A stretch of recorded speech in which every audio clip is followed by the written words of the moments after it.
A room at the Old Faithful Inn cost $4 a night when it opened in 1904. The building had taken a year to construct. The logs cut from forests 8 miles south and dragged through Yellowstone snow by crews who slept beside the massive stone fireplace they were building. Total construction cost, $140,000. The architect, Robert Reamer, was 29 years old. Nobody in the architecture world had heard of him. As of last year, the average nightly rate for a room in that same building, same logs, same fireplace, same view of the geyser erupting on schedule outside the window, was $424. On a Friday night in late September, the floor price hit $589. The building that was designed to make wilderness affordable to anyone who could buy a train ticket is now, adjusted for nothing but raw price, more than 100 times more expensive than the day it opened its doors. And that is not even close to the strangest thing happening at Yellowstone National Park. The story of Yellowstone is usually told as a conservation triumph, the first national park, the best idea America ever had, 2.2 million acres of wilderness preserved for the people. All of that is true. But it is also incomplete in a way that matters more every year, because the forces that created the park, expanded it, opened it to the public, and made it one of the most visited places on Earth are the same forces that are now making it harder, more expensive, more frustrating, and in some ways less rewarding to actually visit. The automobile, the free market, the conviction that more access is always better. Each one was supposed to save Yellowstone at a different moment in its history. Each one did. And each one, left running long enough, started to eat the thing it saved. To understand how that works, you have to go back to the beginning, which is to say, you have to go back to a railroad financier named J. Cooke. In the late 1860s, Cooke was financing the Northern Pacific Railroad, an enormously ambitious line intended to run from Lake Superior to Puget Sound through some of the least populated territory in North America. The problem was obvious. If nobody lived out there, nobody would buy tickets. Cooke needed a reason to put people on westbound trains. And in 1871, a government-sponsored geological survey led by Ferdinand Hayden returned from the Yellowstone Plateau with something Cooke could use: Thomas Moran's paintings. Moran, who had been brought along specifically at the railroad's expense, painted the canyons and geysers and mineral pools with a vividness that stunned the East Coast establishment.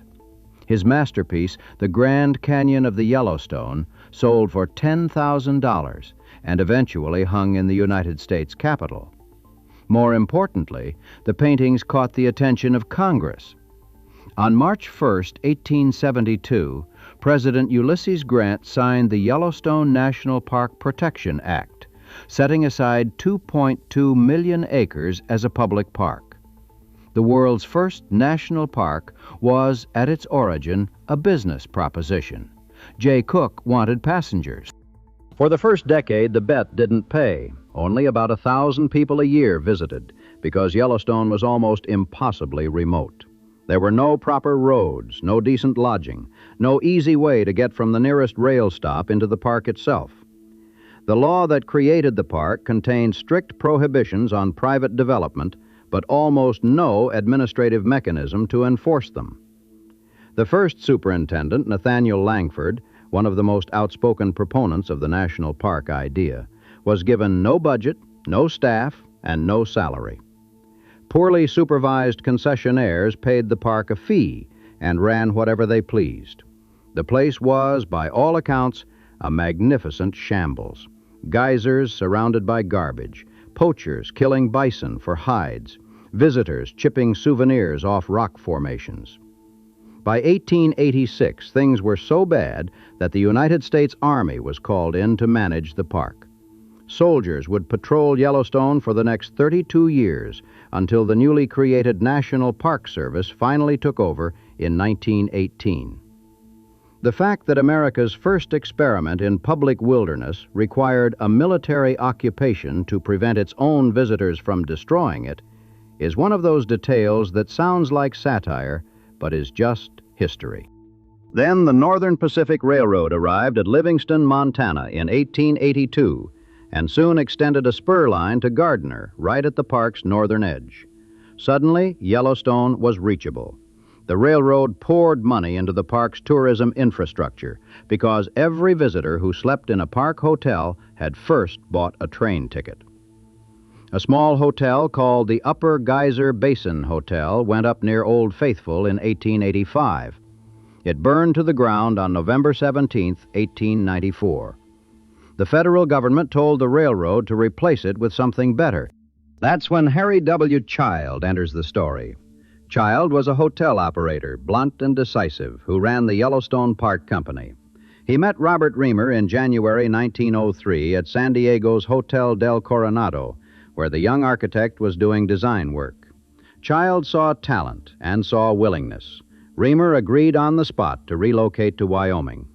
By June, construction had begun on a new hotel near Old Faithful, and what Reamer built over the next 12 months became the most consequential piece of architecture in the history of the National Park System. The Old Faithful Inn was 7 stories tall at its peak. Its lobby soared 76 feet, supported by massive lodgepole pine timbers harvested from within the park itself. The fireplace consumed 500 tons of rhyolite, volcanic rock quarried from nearby black sand basin. The wood was rough, unfinished, twisted into decorative brackets that Reamer collected from the surrounding forest floor. He wanted the building to look like it had grown out of the landscape, like the wilderness had built itself a lodge. The word that would eventually describe this style was parkitecture, and it changed what Americans expected a public building in nature to look like. Reamer had been hired because the Northern Pacific wanted something distinctive enough to put in advertisements. What he gave them was a new architectural language. The inn opened in June 1904 with 140 guest rooms. 45 artisans had built it, working through a Wyoming winter where nighttime temperatures dropped well below zero. The workers may have found the heavy snows useful for dragging timber and stone to the site, but the enclosed lobby, once framed, trapped the sub-zero cold at night, even as daytime temperatures rose outside. A massive, dark icebox that the construction crew had to work inside by firelight and forge. The building cost $140,000 to construct and another $25,000 to furnish.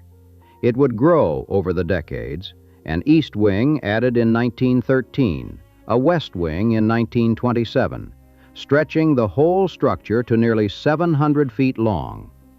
In 1936, Reamer himself designed the Bear Pit Lounge, added just after Prohibition ended, and commissioned a Chicago artist named Walter Early to etch cartoon bears and other animals into fur panels for the walls.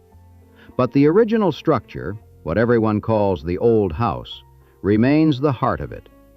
The railroad money behind it was Northern Pacific money, which means that the most beloved building in the most beloved national park was built, fundamentally, to sell train tickets. And for a decade, the system worked exactly as designed. Visitors arrived by rail, transferred to stagecoaches at Gardner, and spent 5 days on a regimented tour of the park's major attractions. They stayed at grand hotels, ate formal dinners, and stopped only where their stagecoach drivers decided to stop. The entire experience was curated, expensive, and exclusive. You had to be wealthy enough to afford the cross-country rail fare and the hotel bills. As late as 1914, only about 20,000 people a year visited the park. Yellowstone was America's first national park, but it was not yet a democratic one. The thing that changed everything arrived on August 1st, 1915. That was the day the Secretary of the Interior authorized private automobiles to enter Yellowstone National Park. 958 cars, carrying 3,513 people, drove through the gates that first season. In the Stagecoach Company's barns, horses panicked at the sound of backfiring engines. A commercial stagecoach headed down the steep grade from Mammoth toward Gardner came upon a stalled automobile, and the horses bolted, flipping the coach on its side and crushing passengers against a rock outcropping. 3 people suffered serious fractures. The Old World and the New World could not share the same road. By the end of the 1916 season, the stagecoaches were finished. A historian named Richard Bartlett later wrote that the best of all possible worlds came to a shaking, rattling, backfiring end at exactly 7 p.m. on the evening of July 31st, 1915. He was being dramatic, but he was not wrong. In 1917, Harry Child took out $400,000 in loans from the railroads and purchased 117 white motor buses. The horses were sold. The stagecoach era was over, and the automobile, as an interpretive specialist named Leslie Quinn later put it, democratized the park. You could bring your own food. You could camp. You could bring 4 kids in the back seat for free. You decided what to look at and for how long. What happened next was an explosion that nobody in 1915 could have predicted. In 1910, 1 in every 265 Americans owned a car. By 1929, it was 1 in 5.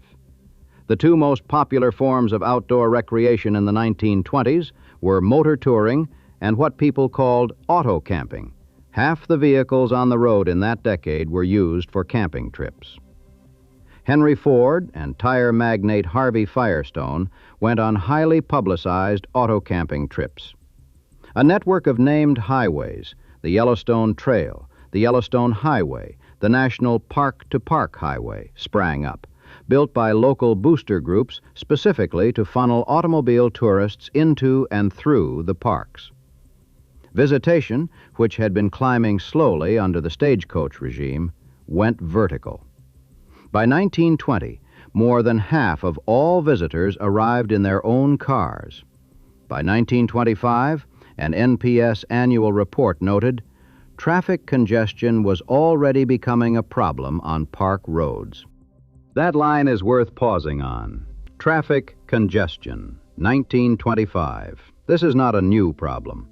In 1953, a writer named Bernard DeVoto published an article in Harper's Magazine titled, "Let's Close the National Parks." He described visitors complaining of overcrowding, poor service, traffic, and interminable lines for toilets and picnic tables. The article helped pressure Congress to increase park budgets. The result was a program called Mission 66, launched in 1956 and designed to modernize infrastructure across the entire national park system in time for the Park Service's 50th anniversary in 1966. Canyon Village in Yellowstone was the first Mission 66 project in the nation. The idea was to move visitor facilities away from the fragile canyon rim, where an old hotel designed by Robert Reamer, the same architect who built Old Faithful Inn, sat so close to the Grand Canyon of the Yellowstone that some felt the building overwhelmed the natural feature. Under Mission 66, the old Canyon Hotel was demolished.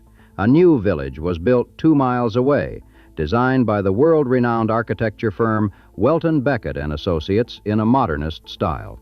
500 motel cabins, a cafeteria, a visitor center.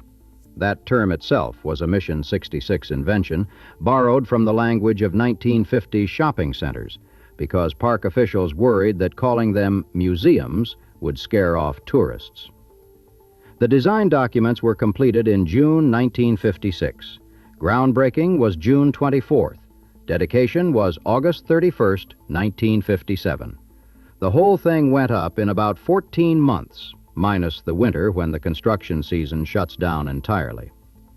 Due to a $1 million budget miscalculation, the number of cabins was expanded from 300 to 512 to try to recover the overrun through additional revenue.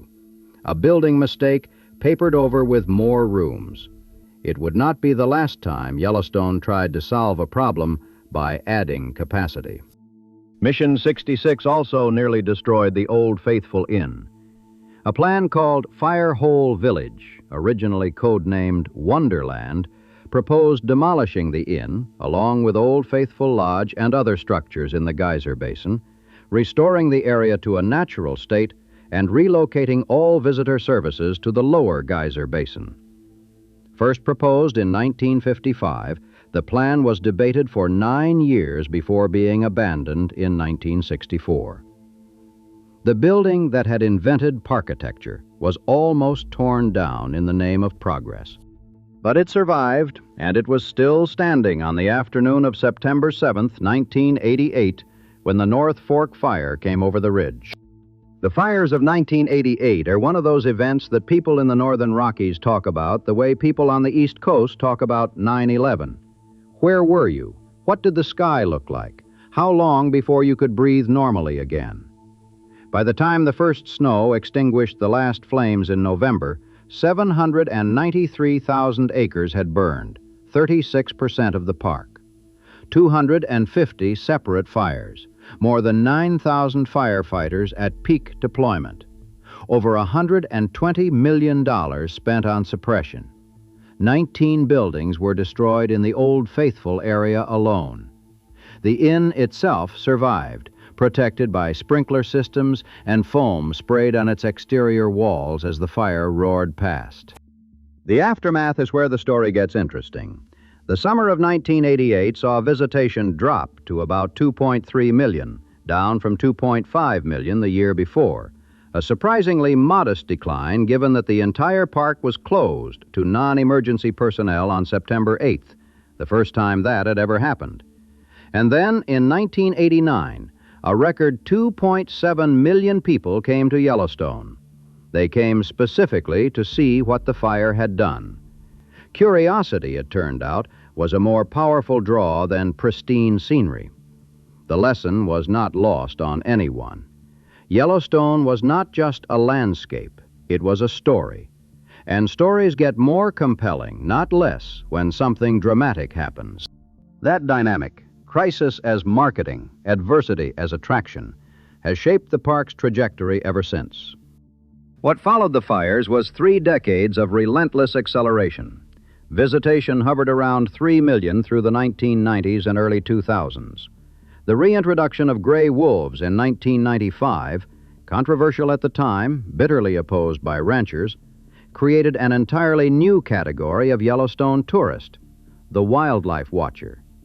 People who had never cared about geysers drove from across the country to stand in the Lamar Valley at dawn with spotting scopes, hoping to see a wolf pack take down an elk. The wolves changed the ecology of the park in ways that scientists are still studying, but they also changed the economics. Wildlife tours became a booming industry. Guided excursions that barely existed in 1990 were, by 2010, generating millions of dollars for gateway communities. Then came the smartphone, and with it, social media. By the mid-2000s, Yellowstone's most photogenic features, the turquoise rings of Grand Prismatic Spring, the pastel terraces of Mammoth Hot Springs, the silhouette of a bison against a sunset, were circulating on Instagram and Pinterest as aspirational images, the kind of content that makes people stop scrolling and start planning. Visitation crossed 4 million in 2015 for the first time. It hit 4.2 million in 2016, the Park Service's centennial year. Then the pandemic arrived.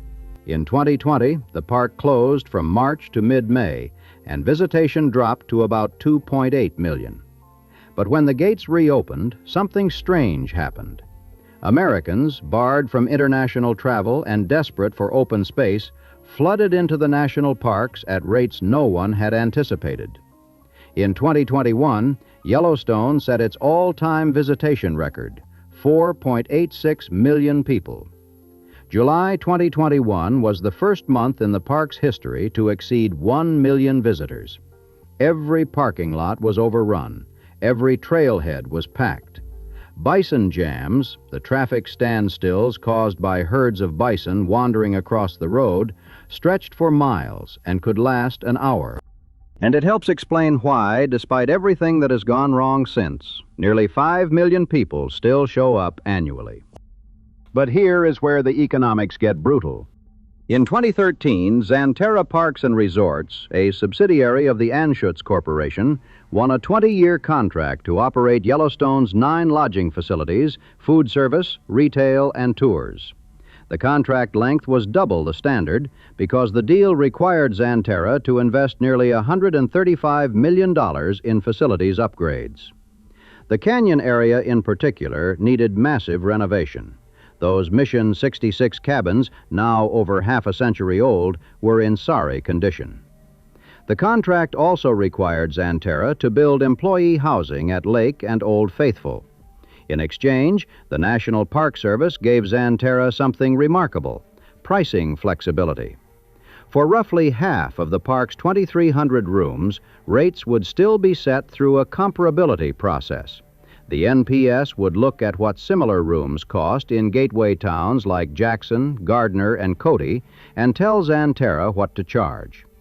But for the other half, including the most iconic properties, Old Faithful Inn, Lake Hotel, and the Canyon Lodges, the park adopted what it called market rate pricing. Xanterra could charge what the market would bear. The park's business chief, Zach Aleli, described the old system as detailed, expensive, and bureaucratic. The difficulty was obvious. How do you compare a room with a window view of Old Faithful erupting to a room with a window view of the street in Cody, Wyoming? So the NPS let the market decide. The market decided quickly. Between 2018 and 2023, the average daily rate at the Old Faithful Inn climbed 55%, from $274 to $424. On high-demand nights, rates pushed past $600. Xanterra could now reprice rooms daily based on demand, just like an airline. Yield management applied to a national historic landmark built from logs cut inside a public park. The $4 room had become the $600 room, and the building hadn't changed. The logs were the same logs. The fireplace was the same 500 tons of rhyolite. What changed was who got to decide the price. Camping was supposed to be the alternative, but the campgrounds book up months in advance. Lodging in gateway communities, West Yellowstone, Gardner, Cody, Jackson, has inflated even faster, driven by a housing market that was already overheated before the Paramount television series named after the park turned Montana into a national fantasy. The University of Montana estimated that the show's production injected more than $834 million into the state's economy. Bozeman, the nearest city with an airport, became one of the fastest-growing real estate markets in America. Median home prices in some gateway communities doubled. Vacation rentals proliferated, pulling housing stock away from the workers who actually staff the hotels and restaurants and guide services that make tourism possible. Gardner, Montana, population around 900, perched at Yellowstone's north entrance, is the starkest example. The town's public high school sits partially inside the park boundary. Its economy runs almost entirely on Yellowstone tourism. In 2023, the park generated an estimated $828 million in economic output for surrounding communities, supporting 8,500 jobs. When the June 2022 flood washed out the north entrance road and cut Gardner off from the park, a study found that the town lost 75% of its income. The economic damage exceeded even the COVID shutdown of 2020. Richard Parks, the chair of the Gardner Resort Area District, has described the relationship bluntly. Gardner is a company town, and Yellowstone is the mill. The 2022 flood was the worst natural disaster in the park's recorded history. Heavy rain and snowmelt in mid-June sent the Yellowstone and Gardner rivers to levels never previously measured. On June 13th, the entire park closed. More than 10,000 visitors were evacuated. Whole sections of the North Entrance Road collapsed into the river canyon. Bridges washed out. The park's sewer system at Mammoth Hot Springs was destroyed. Campgrounds along Slough Creek and Pebble Creek were ruined. Miles of trail vanished. The National Parks Conservation Association estimated that rebuilding costs could exceed $1 billion. The Federal Highway Administration released $65 million in emergency funds as a down payment. A $118 million contract was eventually awarded just to replace the Yellowstone River Bridge near Tower Junction, a structure originally built in 1963. According to a University of Montana study, the flood resulted in a $95 million loss in visitor spending and had a $128 million overall impact on the regional economy. Superintendent Cam Shawley faced a difficult choice: rebuild the North Entrance Road in the same vulnerable river canyon or relocate it to higher ground at greater expense. Under intense pressure from local officials and businesses to reopen fast, the park chose to move the road. As of 2026, the permanent realignment is still in the planning and environmental review stage. That bridge replacement is part of a larger picture that visitors rarely see, but that determines everything about the park's future. As of fiscal year 2024, Yellowstone carried an estimated $1.4 billion in deferred maintenance and repairs, more than any other national park in the country. $523 million for paved roads, $335 million for water systems, $261 million for buildings, $150 million for wastewater systems. The park also needs $47 million a year just in routine maintenance to prevent the backlog from growing. The roads visitors drive on, the bridges they cross, the water they drink, the toilets they use, all of it is aging faster than the money comes in to fix it. Congress recognized some of this in 2020 with the Great American Outdoors Act, which provided dedicated funding to address deferred maintenance across the park system. But the money has not been enough, and the political environment has shifted. In 2025, the Trump administration implemented a 24% reduction in National Park Service personnel. A hiring freeze remains in place. When the federal government shut down on October 1, 2025, the NPS contingency plan called for furloughing 9,296 of its 14,500 employees nationwide. The parks were ordered to stay open, roads accessible, gates staffed, but visitor centers locked, interpretive programs canceled, restrooms closed. More than 40 former NPS superintendents wrote to Interior Secretary Doug Burgum asking him to close the parks entirely rather than leave them open and unstaffed. The shutdown lasted 43 days. And still, 4.7 million people came to Yellowstone in 2025, the second busiest year on record. This is the paradox that makes the park's story so strange. Every year, the experience gets more congested, more expensive, more logistically complex, and more physically degraded. And every year, roughly the same number of people show up. The visitors who come are not unaware of the problems. Surveys conducted by the park itself found that over half think there are too many people. 2/3 consider parking a problem, and more than half say traffic congestion is an issue. But they come anyway. They wait an hour at the entrance gate. They creep through 10-mile bison jams between Madison Junction and West Yellowstone. They circle parking lots at Midway Geyser Basin for 20 minutes looking for a spot. They pay $400 for a room with no air conditioning and shared bathrooms down the hall. 2/3 of them are first-time visitors, which means they have no baseline for comparison.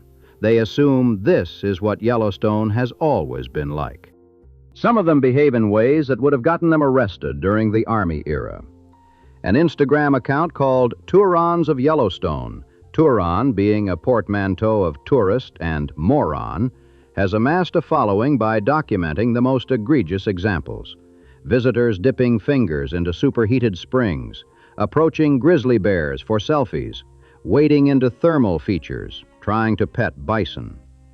In 2025, park staff responded to more than 30 motor vehicle incidents linked to congestion and distracted wildlife viewing. The park cannot build fences around every thermal pool or station a ranger at every bison crossing. It has tried education, signage, and the Yellowstone Pledge, a voluntary commitment visitors are asked to take. The pledge is a nice idea. The bison do not honor it. And when surveyed about their overall experience, visitors still rate it good to excellent. What's happening, I think, is that Yellowstone has become less of a place and more of an event, something you attend rather than experience.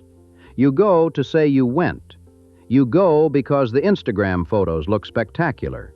You go because the television show made Montana look like the last real place in America. You go because your parents took you in 1987 and you want your kids to see it before it changes. And these are not bad reasons. They are human reasons. But they produce a visitor economy that has very little to do with what the park was designed to be. The original legislation, the 1872 Act that Grant signed, described Yellowstone as a public park or pleasuring ground for the benefit and enjoyment of the people. That language was written at a time when getting to Yellowstone required a cross-country train journey, a stagecoach ride through unpaved mountains, and enough money to pay for both. The people who could enjoy it numbered in the hundreds per year. The automobile expanded that number into the hundreds of thousands. The interstate highway system and cheap gasoline expanded it into the millions. Social media and a hit television show pushed it close to 5 million. Each expansion was celebrated as a democratizing achievement, and each one moved the park further from the experience that made it worth preserving in the first place. The chance to stand in front of something ancient and strange and feel for a few minutes that the world was larger than you. The geysers don't care. Old Faithful erupts on roughly the same schedule it has followed for as long as anyone has been measuring, every 60 to 110 minutes, depending on the duration of the previous eruption. It is one of the most predictable natural events on the planet. You can plan your entire day around it, and millions of people do. They gather on the boardwalk in crowds that have, during peak season, exceeded 1,000 people at a time, holding phones at arm's length, recording an eruption that looks exactly like every other recording of the same eruption posted by every other visitor who has ever stood in the same spot. Behind them, the inn watches through its massive lobby windows, its log wall still standing after 122 years of Wyoming weather, Yellowstone earthquakes, and the fire that nearly took it. Meanwhile, the park entrance fee sits at $35 per vehicle. The annual pass is $70. International visitors, as of January 2026, pay a $100 surcharge on top of that, a policy projected to generate as much as $55 million in additional revenue per year at Yellowstone alone, though some worry it signals to foreign tourists that they are not welcome. The park collected about $14 million in entrance fees in 2025. It keeps 80% of that. Its deferred maintenance backlog is 100 times larger than its annual fee revenue. There is a word in business for an asset that generates just enough revenue to prevent you from shutting it down, but never enough to properly maintain it. The word is trap. The park is caught between its mandate to be open to everyone and the physical reality that its infrastructure was not built for nearly 5 million visitors a year. Adding capacity has been tried. Mission 66, new lodges, expanded parking. It doesn't solve the problem. It invites more people. Raising prices has been tried. Market rate rooms, international surcharges, fee increases. It doesn't reduce visitation. It just changes who can afford to visit. The park cannot close because closing violates its founding purpose. It cannot expand because it is surrounded by wilderness, national forests, and private land with its own political constituencies. It cannot build a light rail line to Old Faithful because the idea of mechanized transit in a wilderness park strikes most people as profane. What it can do is slowly, year by year, get a little worse in every measurable way. The roads a little more cracked. The wastewater systems a little more strained, the parking lots a little more packed, the rooms a little more expensive, while the line at the gate stays roughly the same length. The concession workers who make the beds and serve the meals at Old Faithful Inn are recruited from around the country and increasingly from abroad. Many of them live in dormitory-style housing provided by Xanterra. In gateway communities, the housing crisis means seasonal workers compete for the same limited rental stock as year-round residents and vacation rental investors. The town that depends on the park cannot house the people who work for it. Robert Reamer died in 1938, long before any of this was conceivable. He spent most of his career working in Yellowstone, designing not just the inn, but also the Gardner Train Depot, additions to the Lake Hotel, and the Canyon Hotel that Mission 66 would later demolish. He was, by all accounts, a brilliant and difficult man who drank too much and feuded with the people who hired him. He understood something that the park system has been learning and relearning ever since, that a building in a national park has to serve two masters. It has to make the visitor feel safe and comfortable, and it has to make the wilderness feel real. The Old Faithful Inn accomplished both by being a paradox, an enormous, sophisticated structure made of rough logs and volcanic rock, wired for electricity and plumbed for steam heat, but designed to look as though the forest had assembled it by accident. It worked because Reamer understood that civilization and wildness are not opposites. They are two halves of the same experience. You need one to appreciate the other. The current Yellowstone experience, the traffic jams, the $100 surcharges, the locked visitor centers, the crumbling roads, the $400 rooms, is what happens when that balance tips. Too much civilization and the wildness becomes scenery. Too much wildness and the civilization, the roads, the lodges, the guardrails that keep tourists from falling into boiling springs, starts to fail. The park is in the middle of both problems simultaneously.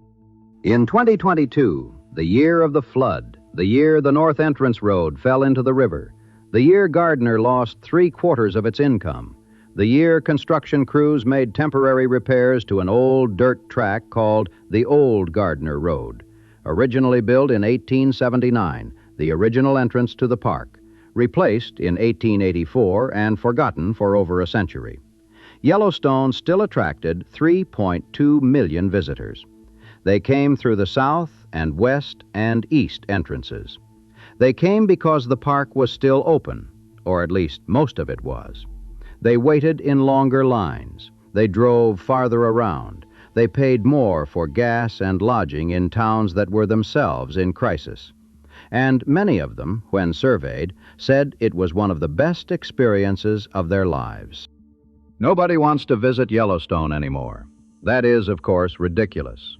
Nearly 5 million people a year want to visit Yellowstone, desperately, enough to plan 13 months in advance, enough to pay $600 a night, enough to sit in traffic for 3 hours to watch a geyser they could see on their phone. What nobody wants, what nobody has wanted since at least 1925, when the first NPS report mentioned congestion on park roads, is to visit Yellowstone the way Yellowstone is currently set up to be visited. They want the geyser without the traffic, the inn without the price, the bison without the crowd, the wilderness without the infrastructure that makes visiting wilderness possible, and without the decay that happens when that infrastructure isn't maintained.